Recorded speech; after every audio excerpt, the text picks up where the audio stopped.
debate contemporâneo sobre a justiça. Este é o tema da segunda parte do curso Ética e Justiça deste primeiro quadrimestre de 2020, neste novo formato de estudos continuados emergenciais em pleno período da pandemia do coronavírus em 2020. Muito bem, vamos começar então a segunda parte do curso Ética e Justiça. A intenção é apresentar algumas das principais teorias da justiça que surgiram a partir do final do século XX e que ainda estão no centro do debate filosófico e político contemporâneo. Como nós veremos, o debate ele começa especialmente a partir da década de 70, com a publicação do livro Uma Teoria da Justiça, de John Rawls, em 1971. A partir da publicação desse livro, seguiu-se uma série de debates em torno desse livro, alternativas dos mais diversos espectros políticos e filosóficos, e, a partir de então, a questão da justiça passou a ter uma relevância no debate filosófico diferenciado, um debate sobre a justiça que não se reduzia a uma questão jurídica, não se reduz a uma questão técnica do direito, mas a uma questão mais ampla sobre como alcançar uma sociedade justa, quais são os objetivos que se tem em vista ao pensar numa sociedade justa, quais são os fundamentos, as bases de uma filosofia da justiça. Todo esse debate começa, então, a partir da publicação da obra do Rawls, em 1971. É por isso que, nessa segunda parte do curso, a obra do Rawls vai desempenhar para nós um papel central. Eu vou apresentar para vocês um quadro aqui, né, em que eu traço um pouco alguns pressupostos dessa discussão. Então, vocês veem aí, novamente no quadro, né, a capa do livro Uma Teoria da Justiça, de John Rawls, e o título, pensado originalmente no nosso programa: Igualdade, Liberdade e Democracia. Os temas da filosofia política contemporânea. Bem, na primeira parte do curso, eu tentei apresentar as teorias clássicas, as teorias éticas clássicas. Algumas das mais importantes filosofias morais da tradição filosófica ocidental. A filosofia antiga, representada pela filosofia de Aristóteles, uma filosofia que será fundamental em todas as épocas da história e que ainda hoje participa desse debate, vocês verão isso, né, ao longo dessas aulas. Por um lado, também, o utilitarismo, a tradição filosófica britânica, que talvez seja a filosofia moral do senso comum, porque quase todas as políticas públicas elas se utilizam de justificativas utilitaristas, e isso independente até da coloração política, do viés ideológico de cada governo, os argumentos utilitaristas são muito recorrentes. Como também há, por outro lado, como grande contraposição ao utilitarismo, a filosofia moral kantiana, que nós tentamos apresentar na parte final da primeira parte do curso. Muito bem. Com esses elementos, a gente pode, então, discutir a filosofia política contemporânea a partir da questão da justiça e quais são os temas principais deste debate. Então, eu vou apresentar aqui os temas da filosofia política contemporânea. Problema da distribuição, problema da ordenação social, né, problema de saber quais são as regras da vida em comum, o o problema do pluralismo e da tolerância, que é o problema da diversidade de visões de mundo conflitantes, e o problema da liberdade. Saber se a liberdade pode ser pensada num aspecto positivo ou negativo, se a liberdade ela implica um dever ou ela é apenas a garantia de um espaço individual de ação. Então, há diferentes concepções de liberdade que se enraizam também nas diferentes filosofias que disputam aí os principais argumentos na filosofia política contemporânea. Então, são esses os problemas. Né? Problema da distribuição. Como distribuir equitativamente os bens da sociedade? Nós veremos aqueles que defendem uma distribuição igualitária, há aqueles que defendem que a distribuição ela deve ser dada pela liberdade dos indivíduos e, portanto, a distribuição ela deve seguir uma ordem naturalizada das coisas, que o Estado não deve, por exemplo, interferir na questão da distribuição, e aqueles que dizem que o Estado deve, sim, ser o principal agente de distribuição e de justiça social. São, para citar aí, dois polos, né, desse debate. Um outro problema é o problema da ordenação social, o problema de saber quais são as regras da vida em comum. Quais são os direitos e os deveres dos cidadãos? Qual o limite da liberdade de cada um?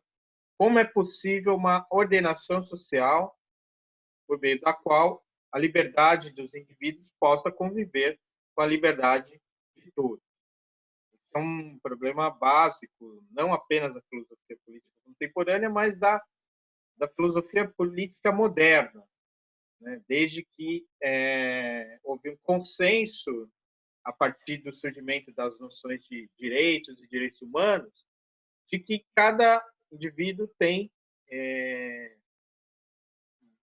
na sua própria pessoa, um direito à liberdade, à afirmação das suas crenças, seu pensamento, e como isso pode conviver na sociedade, que é uma sociedade, né, especialmente as sociedades mais modernas, mais complexas, as sociedades que são atravessadas por orientações políticas, religiosas e filosóficas, muitas vezes conflitantes, contrárias. Né? E aí surge o outro problema, que é o problema do pluralismo e da tolerância. Como permitir com que cada um cultive suas próprias crenças? E qual o limite da expressão das crenças individuais? Como é possível o acordo entre indivíduos que têm visões de mundo completamente diferentes e muitas vezes conflitantes, como eu disse? Esse é o problema da tolerância. É possível tolerar qualquer tipo de opinião e pensamento, qualquer tipo de manifestação de crença, ou é preciso limitar a expressão das próprias preferências? É possível e é justo ser intolerante com alguém? É possível uma intolerância com os intolerantes? Essa é uma questão que está sempre presente, que muitas vezes pode ser simplificada, mas, na verdade, na aplicação prática, é sempre bastante complicado. Muito bem. Então, com isso também, né, nós chegamos, né, na verdade, é possível ver um vínculo em todos esses temas, o problema da liberdade. Quais são os limites da ação do Estado na vida dos indivíduos? Que é também assim, o problema da liberdade individual e o problema do limite que o Estado, como uma instituição vista quase que unanimemente como necessária, ainda que para alguns ela seja absolutamente necessária e para outros ela seja, né, a instituição do Estado, apenas um mal necessário, se vê que o Estado ele deve agir de alguma forma, de forma a intervir mais ou menos na vida dos indivíduos e deve-se saber, então, qual o limite da ação do Estado e em que medida se pode garantir a liberdade dos indivíduos. Aí há uma questão recorrente nesse debate, a oposição entre a assim chamada liberdade dos antigos e a liberdade dos modernos. O que seria isso? Né? Essa oposição ela remete a um pensador francês chamado Benjamin Constant, que teorizou, né, logo no contexto da Revolução Francesa, ele teorizou sobre o fato de que os modernos eles preferem a liberdade individual, uma liberdade que tem a ver principalmente com a condução dos próprios negócios, da sua própria vida, enquanto a liberdade na concepção antiga é a liberdade de participação política. E é uma liberdade que muitas vezes entra em conflito com a liberdade individual. Então, você tem aí duas concepções diferentes.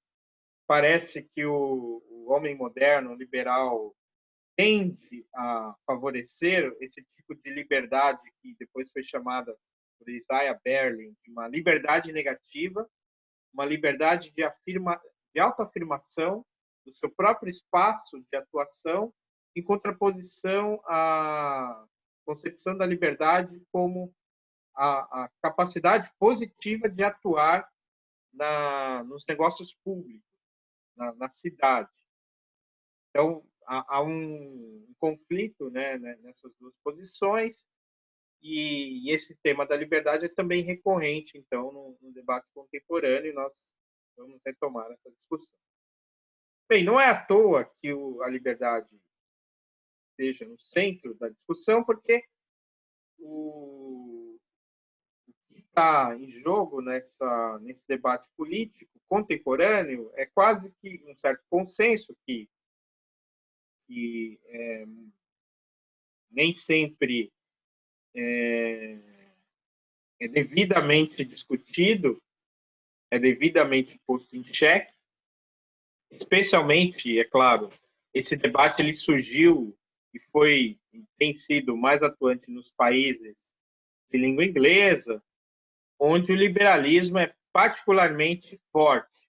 Mas que tipo de liberalismo? E aí a gente precisa entender que o liberalismo é uma tradição que, embora esteja realmente no centro do debate, como a visão ética, política e econômica, apesar de todas as diferenças, mais predominante na modernidade, na contemporaneidade, o liberalismo ele é compreendido de diferentes formas por diferentes teóricos, teóricas, autores e autoras, e por conta disso há uma disputa sobre o que é o correto liberalismo. Então nós veremos as diversas versões de liberalismo e nós veremos também as contraposições ao liberalismo, até a contraposição máxima representada pelo socialismo, pela filosofia marxista, que eu apresentarei no final do curso. Bem, o liberalismo clássico, que surge nos séculos 17 e 18, né, especialmente com a filosofia inglesa, o grande pensador John Locke foi um dos primeiros teóricos que sintetizou as teorias liberais. Esse será, inclusive, o tema da nossa próxima aula, na quinta-feira. O liberalismo ele surge com a reivindicação de divisão dos poderes por conta da necessidade de respeito aos direitos individuais. E é por isso que o liberalismo se apresenta como uma tentativa de limitar o poder político, porque só essa limitação poderia garantir a preservação da segurança, da liberdade e dos direitos individuais. Pois bem, a questão é que, desde do pensamento político clássico, antigo, até a modernidade, surge a ideia de que é preciso um governo, um Estado e faça valer a lei, portanto, é necessário e é, inclusive, justo que exista um poder soberano, né, que faça com que todos garantam, todos respeitem os direitos de todos. Ainda mais na modernidade, quando a noção dos direitos individuais é universalizada. E aí, nesse contexto, você tem o surgimento dos direitos humanos, a abolição da escravidão, e todo um processo que não é tão tranquilo e nem tão rápido, mas que surge nas revoluções, assim chamadas revoluções burguesas, dos séculos 17 e 18. E esse liberalismo ele vai, claro, acompanhando os novos tempos, vai se modernizando, se adaptando, né?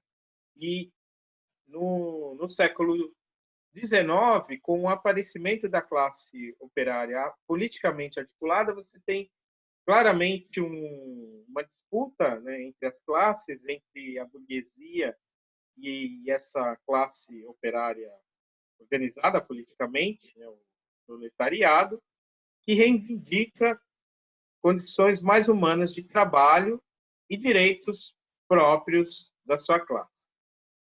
Daí a reivindicação mais radical por igualdade de direitos e democracia, que as revoluções burguesas já continham, mas que não fizeram valer de modo universal como seu discurso previa. Daí as revoltas trabalhistas, as revoluções no século XVIII e XIX, uma tensão a partir do século XVIII entre os partidários da revolução, que dizem que a revolução ela deve ser cada vez mais radicalizada, a revolução deve ser permanente, de modo a cada vez mais expandir os direitos e as conquistas, por um lado, e por outro, né, desde a Revolução Francesa, uma crítica à Revolução Francesa por meio do pensamento conservador e a restrição de certas liberdades em nome de uma certa tradição. Então, desde a Revolução Francesa, né, há uma tensão entre progressistas e conservadores, e essas expressões elas começam a fazer sentido no terminologia da filosofia política, porque você tem essa disputa em relação ao andamento da história. A história ela deve ir no sentido progressivo de expansão das conquistas revolucionárias ou deve-se colocar freios a esse processo de modo a não colocar em risco certos valores tradicionais. Então, há essa luta entre revolucionários e contra-revolucionários, e o liberalismo ele está aí, né? Embora se coloque como uma realidade, ele pode ser pensado em termos mais progressistas ou mais conservadores. E até de modo também e aí vai surgir depois, né, a tradição política socialista que vai colocar em xeque o próprio liberalismo, dizendo que o liberalismo, na verdade, não cumpre tudo aquilo que promete. Pelo contrário, na verdade, o liberalismo não é a via, não é o discurso correto para fazer valer as reivindicações de uma justiça social verdadeira. Então, no século XIX, vai se contornando aí claramente as principais linhas do debate político. A questão que será respondida pelas diferentes correntes é a de quem garante a liberdade e a igualdade, o indivíduo, a sociedade ou o Estado. Tem, então, a resposta liberal, a resposta socialista e uma resposta que a gente pode dizer estatista, né, que de diferentes formas aposta no Estado como a principal organização, a principal instituição que deve ser pensada e contra uma concepção abstrata de liberdade e de sociedade.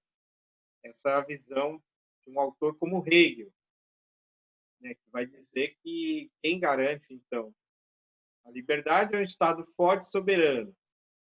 Com sua força e poder, ele faz valer essa concepção moderna de liberdade, por um lado, também restringindo a liberdade dos indivíduos que têm a tendência, segundo Hegel, a fazer valer o princípio da particularidade contra o princípio mais amplo do Estado.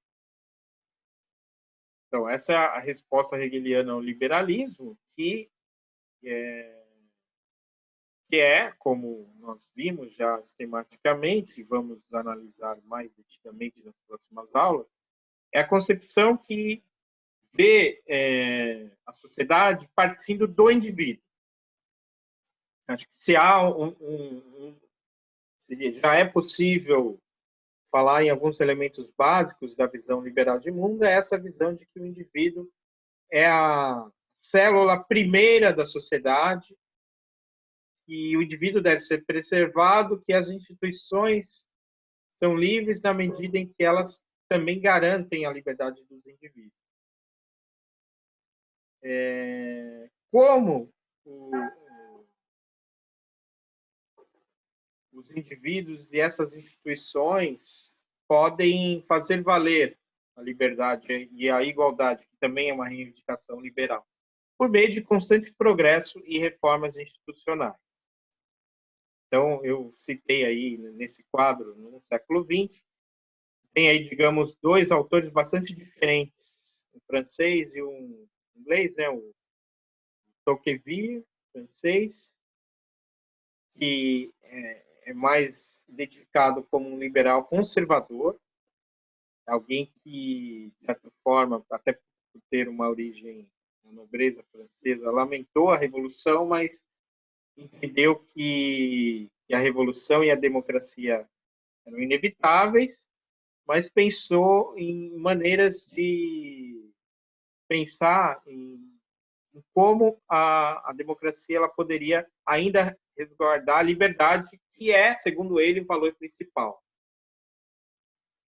Por um lado, então você tem essa ideia de que a liberdade é um valor essencial, mas, por outro, você tem também a concepção de que a igualdade é aquilo que a democracia deve fazer valer, sobretudo.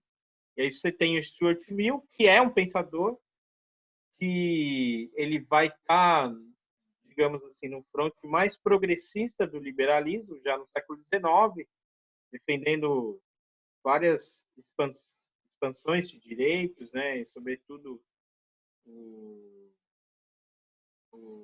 sufrágio universal, o direito de voto das mulheres,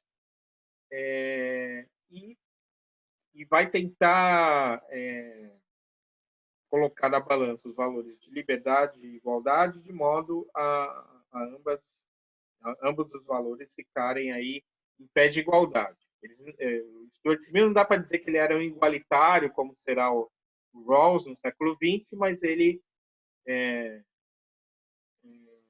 era um utilitarista que pensava ou que tinha, na sua época, uma visão mais progressista, pensando mais na garantia não apenas a garantia de direitos adquiridos, mas a nova aquisição de direitos por diferentes atores, né? E até porque isso está baseado no seu utilitarismo, que é, como vimos, um utilitarismo que dá espaço a uma noção de perfectibilidade humana, a ideia de que as pessoas elas vão evoluindo com o tempo, que elas vão adquirindo características mais qualitativas ao longo do tempo e que a sociedade, então, ela deve acompanhar essa progressão. Então, nesse sentido, dá para falar do Stuart Mill como um liberal progressista. Mas o socialismo ele vai disputar a frente mais progressista do debate contemporâneo ao inverter a ordem, né, e dizer que, na verdade, a principal célula, né, da vida social é a sociedade como um todo. A sociedade ela deve ser pensada não como um agregado de elementos diferentes, que são os indivíduos, mas como uma coisa orgânica que só tem sentido na vida social, ou seja, os indivíduos não são nada fora do Estado ou da sociedade. Só que como o Estado ele acaba fazendo valer os interesses dos indivíduos mais fortes, né, autores então socialistas como Marx e Engels vão pensar não numa forma de estatismo hegeliano, mas numa forma de revolução que vai superar, segundo eles, o Estado burguês, o Estado servo da burguesia, dos interesses econômicos da burguesia, em nome de uma nova sociedade. Essa é a visão socialista, que vai se colocar, então, em contraposição ao liberalismo e vai defender uma nova concepção de justiça social. Nós vamos apresentar, no final do curso, a visão marxista e socialista, porque, embora essa visão ela não seja tão bem representada nesse debate contemporâneo, que surge nos Estados Unidos, sobretudo, e no mundo anglófono, né, dos países de língua inglesa, também a Alemanha, enfim, no capitalismo, nas sociedades democráticas capitalistas contemporâneas, o marxismo e o socialismo eles sempre estão rondando como alternativas que se colocam mais decididamente críticas da sociedade liberal e capitalista. Então, eu trarei o socialismo e o marxismo para o debate no final do curso, porque, de certo modo, o marxismo não participa desse debate, está um pouco alheio, porque justamente os seus pressupostos teóricos são bem diferentes do liberalismo, mas em diversos momentos dentro desse debate surgem argumentos que são próximos aos argumentos marxistas e na minha modesta opinião, é justamente esse um grande déficit desse debate contemporâneo na filosofia sobre a justiça, que é ficar muito preso ao liberalismo como a grande concepção, né? Então, você tem na filosofia política contemporânea, né, o liberalismo está em xeque. Ele se apresenta como quase que o senso comum da visão política, como se todos admitissem a pertinência da noção de liberdade individual e entendessem que a sociedade ela deve seguir alguma forma de liberalismo, mas o debate então seria ajustar que tipo de liberalismo? Um liberalismo mais igualitário, um liberalismo que seria mais radical na defesa das liberdades individuais, aí teríamos o libertarismo no campo da ética, que no campo econômico vai dar espaço ao neoliberalismo, ou seria possível um tipo de liberalismo que pudesse dialogar com formas pré-modernas, talvez, de pensar a vida em sociedade, como formas mais comunitárias e republicanas, em que, ainda que valores liberais não sejam desconsiderados, os valores sociais, comunitários, teriam maior peso. Isso por um lado, mas por outro lado, quando há uma radicalização do discurso e o que nós temos é um antiliberalismo, nós podemos ter uma nova configuração do debate político. E aí o antiliberalismo ele teria essas três faces, né? Uma visão mais estatista, que diz que o Estado é que gera riqueza, o Estado que deve conduzir a sociedade, que a liberdade individual deve ser limitada pela ação do Estado. Isso pode ir para um aspecto mais conservador, para uma autocracia, né? Quando você tem a suspensão de direitos individuais, especialmente direitos políticos, e, por outro lado, o socialismo, que é a ideia de pensar que a atividade econômica ela nem deve estar a cargo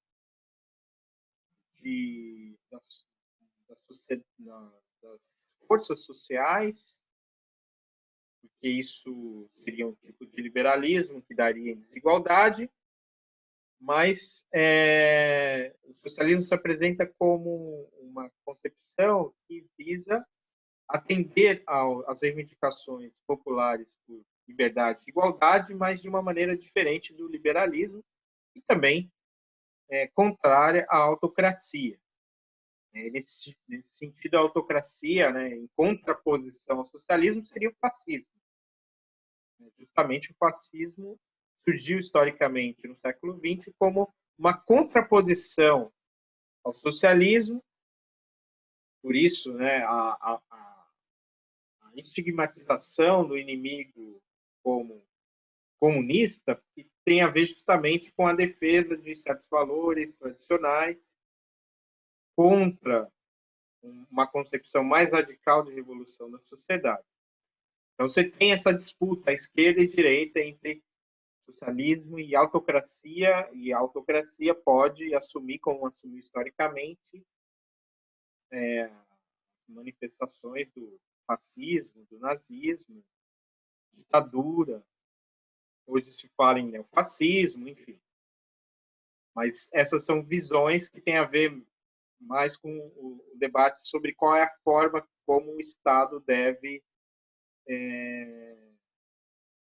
surgir enquanto instituição e agir em relação como alternativa ao liberalismo, onde o Estado ele tem, de fato, um papel menor do que nessas três concepções antiliberais.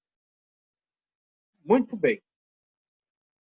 No século XX, o liberalismo tem como grande questão a questão como garantir a liberdade e a igualdade em um cenário de desigualdade social, que é evidente, patente no mundo moderno e contemporâneo, no século XX. Cenário também de ameaça das liberdades individuais, na medida em que nós temos constantes crises e tensões entre as diferentes classes e também entre os estados, e também no cenário de ausência de uma visão abrangente universalmente aceita sobre o bem. Que tem a ver com aquele problema que eu coloquei no início do pluralismo. Essas são as questões do liberalismo no século XX, e que é também as questões ainda do século XXI. Então, liberdade, igualdade, vida comunitária. O conceito de justiça pode ser entendido ou a partir de reflexões sobre o indivíduo, ou de considerações sobre a sociedade. Isto é, a justiça pode se expressar na preservação da liberdade dos indivíduos ou na construção das condições de uma vida social bem-sucedida. É nesse sentido que vem o debate entre liberais das mais diferentes visões, como Isaiah Berlin, John Rawls, Nozick, Dworkin, e os comunitaristas, como Walzer, Sandel, McIntyre e Taylor. Muito bem. E são esses os autores principais desse debate contemporâneo sobre justiça. Debate que, como eu disse, foi iniciado pela publicação desse livro do filósofo estadunidense, o John Rawls, em 1971, A Teoria da Justiça. O livro foi traduzido para o Brasil, né, pela editora Martins Pontes, já teve várias edições e impressões. É um livro, de fato, muito lido e comentado, não apenas no Brasil, não apenas nos Estados Unidos, mas em todo lugar onde se estuda filosofia política, ainda que seja também um livro bastante criticado à esquerda e à direita por diferentes autores. Mas o fato do livro ser bastante criticado, né, na verdade, revela a sua relevância. E é a partir do livro do Rawls que surge esse outro livro, esse curso do Michael Sandel, um curso que ele, né, que foi aluno do John Rawls, de certa forma é um dos seus seguidores, ou alguém que, na verdade, está no lugar que o Rawls estava, né, como professor em Harvard. Ele continua o debate, apresentando uma visão própria, mas também apresentando o debate para o público em geral. E aí é nesse contexto que nós temos as aulas, né, a partir do curso Justiça, lá de Harvard. Vocês têm acesso aí aos vídeos das aulas, que são vistos no mundo todo, e que depois se transformou em livro, esse livro que se tornou também um best-seller, Justiça, que é fazer a coisa certa. Foi traduzido e publicado no Brasil em 2011. E é um livro que não se limita apenas a apresentar a visão particular do Michael Sandel sobre esse debate, mas ele reconstrói o debate, e no caso do livro, inclusive, com uma certa felicidade de formulação. O debate é muito bem reconstruído por Michael Sandel neste livro, que é muito bom. A leitura desse livro, inclusive, é ainda mais recomendável do que os vídeos. Os vídeos, eles contêm um pouco da discussão e alguns dos exemplos, mas o livro ele é mais cuidadoso na expressão, na reconstrução dos argumentos, e também mais rico na apresentação dos exemplos. Então, é um livro altamente recomendável para a gente entender esse debate, porque o próprio livro do John Rawls não é um livro simples, é um livro bastante denso, longo, tem lá 700 páginas, um livro que não tem uma leitura tão simples, né?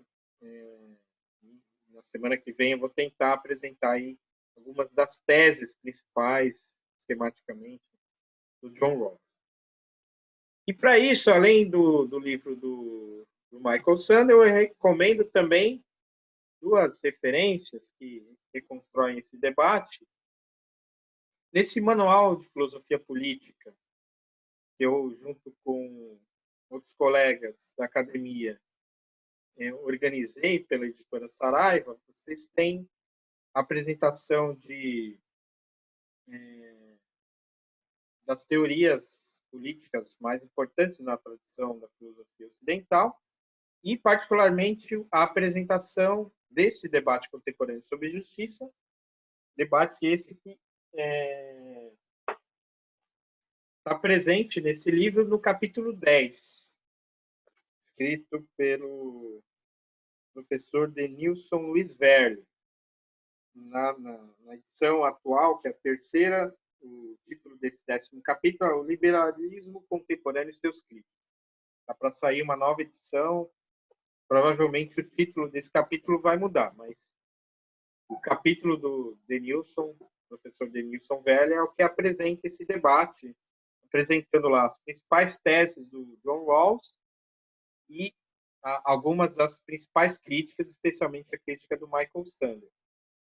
E esse outro livro, Filosofia Política Contemporânea, de Will Kimmlicka, reconstrói também o debate, apresentando diversas correntes e expressões desse debate de uma forma bastante precisa e conceitualmente bastante aprofundada. Bem, qual vai ser, então, o nosso percurso nessas aulas?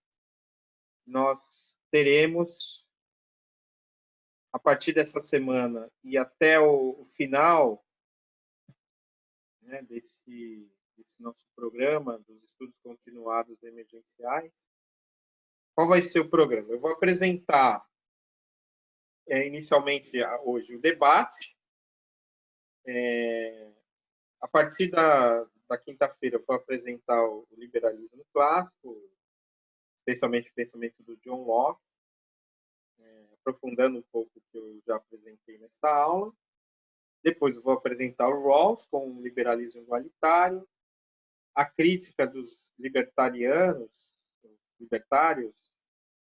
que são, digamos, os anarquistas, ou aqueles que se aproximam de um pensamento anarquista, às vezes um anarcocapitalismo, um neoliberalismo, que vão apresentar críticas importantes à teoria da justiça de Rawls. Vou apresentar os comunitaristas depois, no segundo momento, e é nesse contexto que o Sandel vai aparecer não apenas como um autor que ajuda a entender os outros autores, mas como um autor próprio que tem uma concepção própria do que é a vida política. E, após esse percurso, eu vou, então, apresentar a crítica marxista ao liberalismo, porque ela contém aí elementos importantes e que são apropriados também de diversas maneiras no debate contemporâneo. Claro que esse percurso não vai esgotar todas as vertentes do debate político contemporâneo, as correntes filosóficas, é apenas uma introdução. É isso que eu me propus a fazer, então, no curso e nessa segunda parte deste curso. Eu vou encerrar, então, essa primeira parte, dessa primeira aula da segunda parte do curso, indicando, porém, que na próxima parte eu vou apresentar para vocês o livro do Michael Sandel, Justiça, especialmente o primeiro capítulo, que contém uma contextualização muito boa do que está em jogo nos debates sobre justiça, pegando casos da sua época, que são ali no começo do século XXI, alguns desastres naturais nos Estados Unidos e no mundo, nos primeiros anos dos anos 2000, até a crise financeira de 2008, 2009, que você tem ali, por conta daquela crise, uma discussão sobre o liberalismo e sobre o capitalismo, enfim, que tem muito a ver, e é possível fazer muita analogia com isso que está acontecendo agora, com a nossa crise da pandemia, que também está colocando em xeque muitos dos pensamentos e dos consensos liberais e neoliberais sobre justiça, distribuição de renda, papel do Estado, que é a liberdade e diversas outras questões. Então é isso, vou encerrar essa parte da aula, então vou para mais uma, para encerrar essa primeira aula de apresentação da segunda parte do curso, terá como tema o debate contemporâneo sobre a justiça.